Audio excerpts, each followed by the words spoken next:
आप सभी का स्वागत है हमारे चैनल शफक ट्यूटोरियल्स पर। मैं आशा करती हूँ कि आप सब ठीक होंगे और अपने जीवन में बहुत अच्छा कर रहे होंगे। This is your Hindi teacher Khan Madiha. तो स्टूडेंट्स, हमने हमारा 5वां पार्ट फाइनली कंप्लीट कर चुके हैं, जो था गुरुबानी और वृंद के दोहे। तो आज स्टूडेंट्स हम लोग स्टार्ट करने वाले हमारा 6th चैप्टर, जो है पाप के 4 हथियार। स्टूडेंट्स, ये स्टोरी बहुत ही इंटरेस्टिंग है, बहुत ही इंटरेस्टिंग और बहुत ही अलग तरीके की कहानी है जो आप पढ़ोगे। शायद ये कहानी इस टाइप की आप पहले पढ़े रहोगे, बहुत ही डिफरेंट है। तो हम लोग इसको बहुत ही इंटरेस्टिंग वे में पढ़ेंगे, ठीक है। तो स्टोरी स्टार्ट करने से पहले हम लोग लेखक परिचय, प्रमुख कृतियाँ, उनकी विधा परिचय, ये सारी चीज़ों को देख लेते हैं। तो स्टूडेंट्स, ये जो पाप के 4 हथियार है, इसे कन्हैयालाल मिश्रा प्रभाकर जी ने लिखी है। नाउ स्टूडेंट्स, इनका जो बॉर्न ईयर है और ये सारी चीज़ें उसको देखते हैं। लेखक परिचय। कन्हैयालाल मिश्रा जी का जन्म 26 सितंबर 1906 को उत्तर प्रदेश के देवबंद गांव में हुआ। तो आपका जो बॉर्न ईयर है वो कब का है? 1906, 26 सितंबर को हुआ है। कौन से गांव में हुआ है? देवबंद गांव में। आप कहाँ पैदा हुए हैं? यूपी में पैदा हुए हैं। आप हिंदी के कथाकार, निबंधकार, पत्रकार तथा स्वतंत्रता सेनानी थे। तो आप स्टोरी राइटर थे, निबंध राइटर थे, आप जर्नलिस्ट थे, पत्रकार थे, एज वेल एज तथा स्वतंत्र सेनानी थे। मतलब आपने जो फ्रीडम का टाइम था, जब फ्रीडम स्ट्रगल था, उस टाइम भी आपने बहुत सारा क्या किया है? काम किया है। आपने पत्रकारिता में स्वतंत्रता के स्वर को ऊंचा उठाया। तो पत्रकारिता होती है स्टूडेंट जर्नलिज्म, जर्नलिस्ट। अब वो न्यूज़ रिपोर्टर हो या न्यूज़पेपर राइटिंग हो, कॉलमनिस्ट हो, ये। तो यहाँ पर आपने क्या किया? स्वतंत्रता, आज़ादी के लिए बहुत सारी ऊंचे कदम उठाए हैं, ऊंची आवाज़ उठाई है, इस चीज़ के लिए काम किया है, इस चीज़ में अपना योगदान दिया है, आज़ादी लेने में, आज़ादी लड़ने में, ठीक है। आज़ादी अंग्रेज़ों से लड़ने के लिए आपने बहुत सारे काम किए, जैसे कि आपने अपनी पत्रकारिता, आपने जो अपनी जर्नलिज्म, जर्नलिस्ट वाली जो पोस्ट है, उसका भी सही फ़ायदा उठाकर आपने इस आवाज़ को क्या किया है? ऊंचा उठाया है। आपके निबंध भारतीय चिंतन धारा को प्रकट करते हैं। नाउ स्टूडेंट्स, आपने जो भी निबंध लिखे हैं, जो भी ऐसे लिखे हैं, वो क्या प्रकट करते हैं? मतलब उनका क्या इंप्रेशन है, उसका क्या असर है कि आप भारतीय, इंडिया से रिलेटेड जितने भी टॉपिक्स हैं, जितने भी मतलब आपका जो मेन कंसर्न होता है वो इंडिया होता है। आपके जो ऐसे हैं उसमें इंडिया की फ़िक्र, इंडिया के लिए मतलब प्यार, इंडिया के लिए कंसर्न होना किसी भी चीज़ को लेके, तो ये सारी आपकी जो निबंध है उसमें इंडिया की जो चिंतन धारा है वो दिखाई दी जाती है। आपका संपूर्ण साहित्य मूलतः सामाजिक सरोकारों का शब्द कन करता है। नाउ स्टूडेंट, सरोकारों मतलब होता है कंसर्न किसी भी चीज़ को। तो आपका जो साहित्य है, मतलब आपका जो लिटरेचर है जिसमें आप काम करते हो, वो किसके लिए कंसर्न करते हैं? समाज के लिए। आप समाज के लिए लिखना चाहते हो, समाज में सुधार लाने के लिए लिखना चाहते हो, समाज वालों के लिए लिखना चाहते हो। तो आपका जो संपूर्ण साहित्य है वो किसको डेडिकेटेड है? समाज को। आप उनके लिए कंसर्न करते हो। आपने साहित्य और पत्रकारिता को व्यक्ति और समाज के साथ जोड़ने का प्रयास किया है। तो आपने क्या किया है? साहित्य, दैट इज लिटरेचर, और पत्रकारिता, दैट इज जर्नलिज्म, की व्यक्ति और समाज के साथ जोड़ने का प्रयास किया। मतलब ये दोनों के साथ, ये दोनों चीज़ों का इस्तेमाल करके आप समाज में जो चेंजेस है, जो नया किसी भी चीज़ को लाना है, इनकलाब, रिवॉल्यूशन, ये सारी चीज़ों को लाने का क्या किया? प्रयास किया है। इंसान को और साहित्य और पत्रकारिता को, ये दोनों को एक साथ जोड़ने का प्रयास किया है, और जोड़ने के बाद समाज में नई तरीके का इनकलाब लाना, बुराइयों को रोकना, नई नई तकनीकों का इस्तेमाल करना, ये सारी चीज़ों को क्या करना किया है? स्टार्टअप करने का प्रयास किया है। अब भारत सरकार द्वारा पद्मश्री सम्मान से विभूषित है। विभूषित मतलब अवॉर्डेड, ऑनर्ड। तो आपको भारत की सरकार ने कौन सा अवार्ड दी है? पद्मश्री सम्मान, याद रखना, साहित्य संबंधी में पूछा जा सकता है। आपकी भाषा सहज, सरल और मुहावरेदार है, जो कथ्य के दृश्यमान और सजीव बना देती है।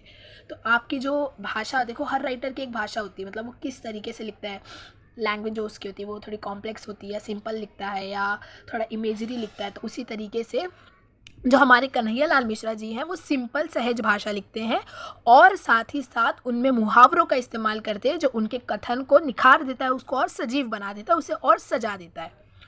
तत्सम शब्दों का प्रयोग भारतीय चिंतन मनन को अधिक प्रभावशाली बना देता है। नाउ स्टूडेंट्स, तत्सम मतलब होता है सिमिलर वर्ड्स।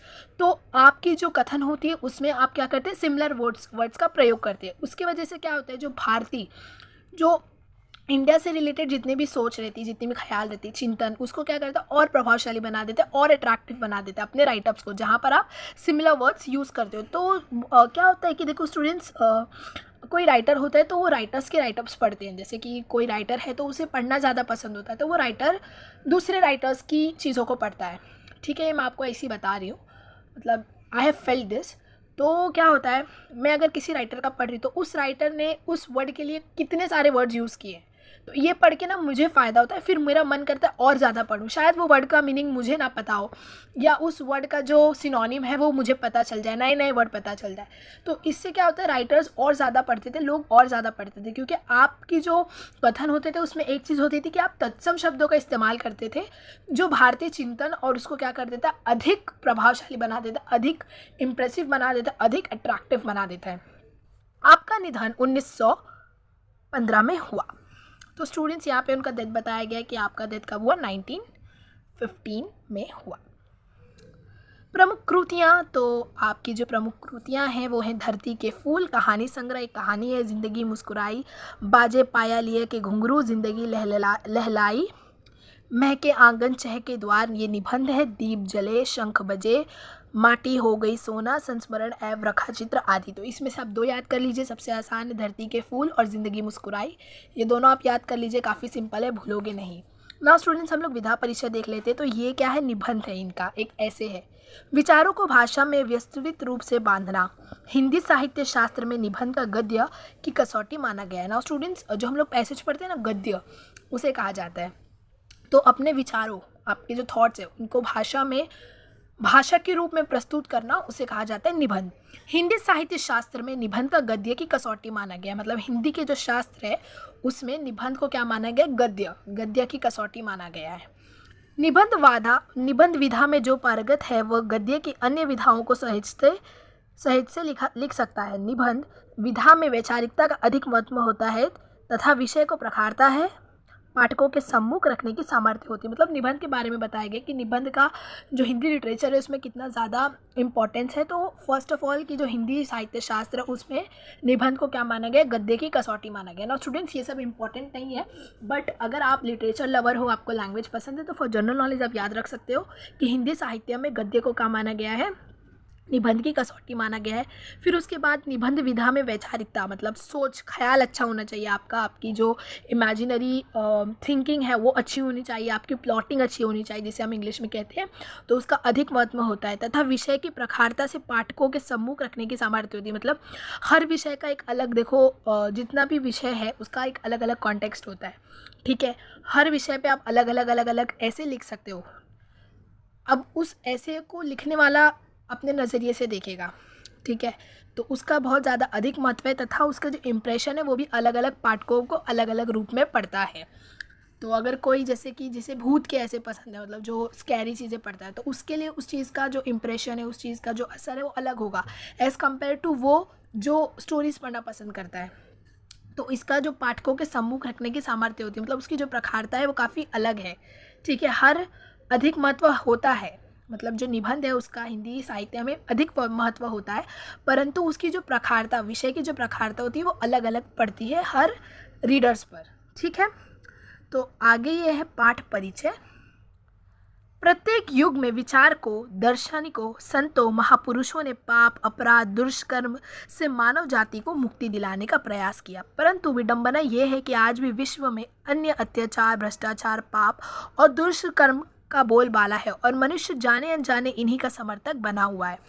नाउ स्टूडेंट्स, यहाँ पे बताया जा रहा है कि देखो, इंसान जब से पैदा हुआ है तब से वो पाप करता है, तब से गुनाह करता है, ठीक है। तो हर युग में, हर जनरेशन में एक अच्छा विचार सोचने वाला इंटेलेक्चुअल पर्सनालिटी, दार्शनिक, संत भक्त, और जो मुसलमानों में मौलवीज होते हैं, क्रिश्चियंस में जो फादर्स होते हैं, पोप्स होते हैं, हिंदुओं में जो साधु होते हैं, जो महापुरुष होते हैं, ये सारे लोगों ने ये जो पाप है, जो बुराई है, जो गलत चीज़ है, जो अपराध है, ये सारी चीज़ों से हमें क्या किया है, बचाने की सालों से कोशिश की है, युगों से कोशिश की, हम सबको इससे मुक्ति दिलाने की बहुत सारी प्रयास की। पर परेशानी ये है कि आज भी हमारी दुनिया में, हमारे विश्व में अन्याय, इनजस्टिस, अत्याचार, किसी को डोमिनेंस दिखाना, किसी को ज़बरदस्ती जुल्म करना किसी के ऊपर, भ्रष्टाचार, करप्शन, पाप और दुष्कर्म, मतलब बहुत ही ऐसी हरकतें करना, मतलब जो दुष्ट लोग ही कर सकते हैं, जालिमपना दिखाना, जैसे हिटलर दिखाता था। बट वो हिटलर वाला काम नहीं है, बट फिर भी अंदर ही अंदर लोग बहुत बुरी तरीके से जुल्म करते हैं।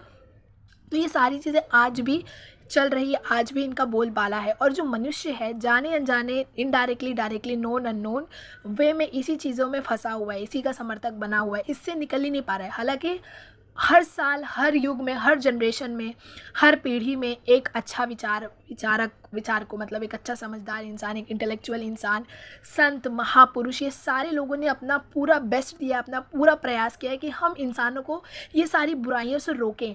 बट हुआ ही नहीं वैसा। आज भी वो सारी चीज़ें चल रही है, अन्याय, भ्रष्टाचार, अत्याचार, पाप, ये सारी चीज़ें आज भी चल रही है। और इंसान अनजाने ना अनजाने में उस चीज़ में अभी भी क्या है, फंसा हुआ है, लगा हुआ है।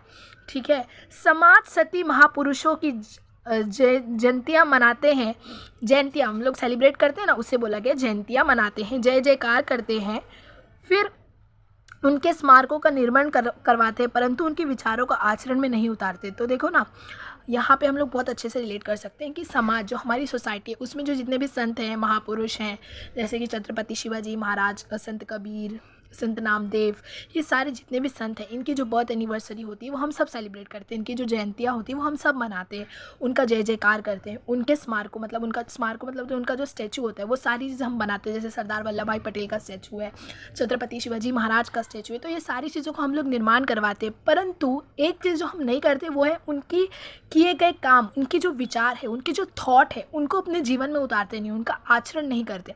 हालांकि हमको ये करना है, उनकी लाइफस्टाइल, उन्होंने जो किया, उनकी क्या विचारधारा थी चीज़ों को लेके, वो सारी चीज़ों को हम लोग को अपनी लाइफ में फॉलो करना है, ताकि हम भी उनकी तरह बने और ये सारी चीज़ों से हम दूर रहें, बचे रहें। पर ये चीज़ आज मनुष्य नहीं कर रहा है। ऐसा क्यों होता है? ये चीज़ यहाँ पे मिश्रा जी, जो हमारे कन्हैयालाल मिश्रा जी हैं, वो सवाल करते हैं कि ऐसा क्यों होता है। लेखक ने अपने चिंतन के आधार पर इस प्रश्न का उत्तर खोजने का प्रयास प्रस्तुत निबंध में किया है। तो देखो ना कि मैं तुम लोग को स्टार्टिंग में बोली कि काफ़ी डिफरेंट है, शायद ही तुम लोग ऐसा पढ़े रहोगे। तो हर राइटर क्या करता है, किसी भी चीज़ को डिस्क्राइब करेगा, किसी भी चीज़ के बारे में बताएगा या इमेजरी पोयम लिखेगा। बट यहाँ पर देखो इन्होंने कितना अच्छा सवाल उठाया कि क्यों इंसान ये सारी चीज़ों में आज भी बंधा हुआ है। हालांकि लोग इतना ज़्यादा मेहनत की, अपनी जान तक गंवा दी है कि इंसान ये सारी चीज़ों से मुक्ति पा जाए, पर वो पा ही नहीं रहा है। तो ऐसा क्यों है? ठीक है, ये सवाल यहाँ पे पूछते हैं और उनके जो सोच है, उनके जो विचार हैं, वो यहाँ पर प्रस्तुत करने की क्या किए हैं, कोशिश किए हैं। ठीक है, तो फिर यहाँ पर आई होप कि आपको पाठ परिचय समझ में आ गया होगा। नाउ इन नेक्स्ट वीडियो हम लोग स्टोरी को डिस्कस करेंगे। अगर आपको कुछ भी डाउट है related to video, related to line, related to meaning, तो आप नीचे कमेंट कर सकते हो, मैं ज़रूर रिप्लाई देने की कोशिश करूँगी। तब तक के लिए आप अपना ख्याल रखें, खुश रहें, पढ़ते रहें। मिलते हैं नेक्स्ट वीडियो में। Take care, good bye.